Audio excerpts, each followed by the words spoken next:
afternoon for today's video guys.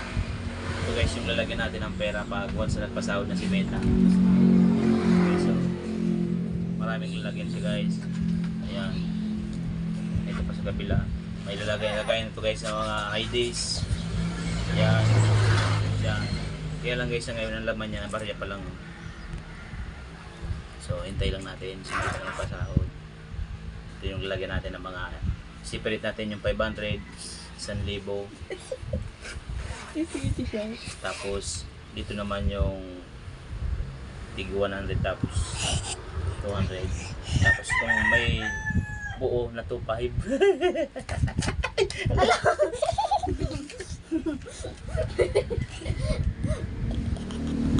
Guys, sana nasa kon pa lang tayo guys, nasa 2.1 followers, 2.k1 ano to? 2.1k followers. Wala naman orange, So, pineapple. nandito na tayo guys. Salamat.